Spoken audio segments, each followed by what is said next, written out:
Hi everyone, welcome to Module 3. For Module 3, you're going to be reading Chapter 6, you're going to be completing the Applia work, and you're also going to be at Discussion Board number 3. Discussion Board number 3, you want to make sure to focus on 3 to 4 paragraphs, 2 peer responses, APA formatted in-text citation and reference in your work.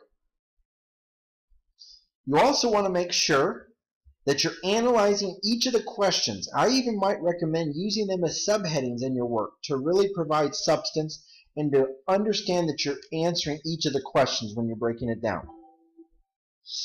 Now, let's go to Chapter 6. Chapter 6 dealing with price controls.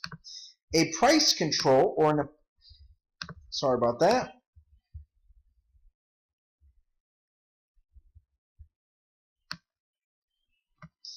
A price control is where the government gets involved in markets to provide support, either through a price floor or a price ceiling. You'll notice that a price ceiling is a legal maximum on the price at which a good can be sold. An example of a price ceiling would be rent control. A price floor would be the minimum that can be charged. An example of that would be minimum wage, or with agriculture products as well. When we look at price controls affect market outcomes. They're non-binding. When they're set above the equilibrium price, they have no effect on both the price and quantity sold. When they're set below the equilibrium price, a shortage is going to exist. And settlers are going to have to provide some type of rationing system. So let's look at a graph and look what that would look like. Here's the price ceiling, which means you can never go above that level. With the equilibrium price at $3, you notice that it's not above the $4 level that's been set. Given that it's not above the $4 level, you'll notice that the price ceiling is not a binding price ceiling. Government doesn't have to get involved. Now in this example, equilibrium price is $3. The market says, the government states, prices cannot be higher than $2. Given that the prices cannot be higher than $2, you'll notice this is the most that can be charged for the good, and a shortage will exist. 125 people wanted it at $2. Only 75 are available at $2, so there's a shortage. That brings about the rationing mechanism that we discussed. Examples of where the shortage would exist. Back in 1970s, OPEC raised the price of crude oil, long lines of gasoline because of the restriction on the price of gasoline. The government imposed a price ceiling on gasoline, which doesn't exist today, and I don't think it probably would ever again, where they get involved in markets to establish a price ceiling.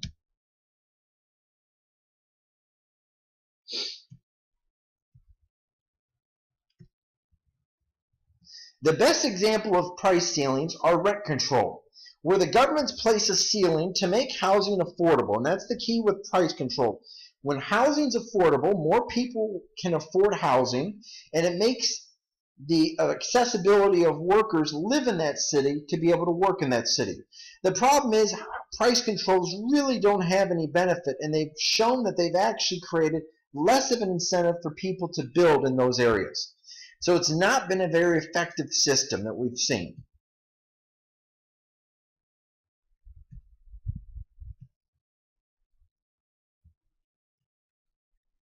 Now let's go to price floors.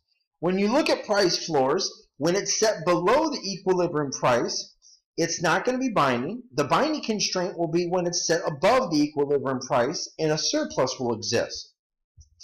Examples of price floors are minimum wage, no one can be charged below minimum wage, or agriculture products, where the government gets in and establishes the minimum that can be priced in agriculture product.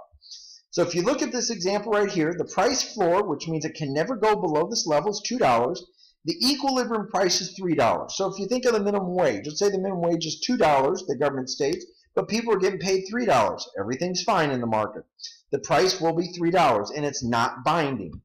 In this example, if the government raises the minimum wage to $4, however, the market equilibrium is $3, you'll notice at $4, there is a surplus that exists because prices have to be at $4.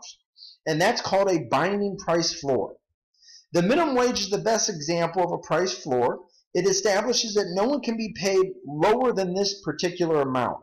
And in one of your discussion questions, we'll be talking about whether you think we should abolish the minimum wage. It's a very interesting topic that we discuss.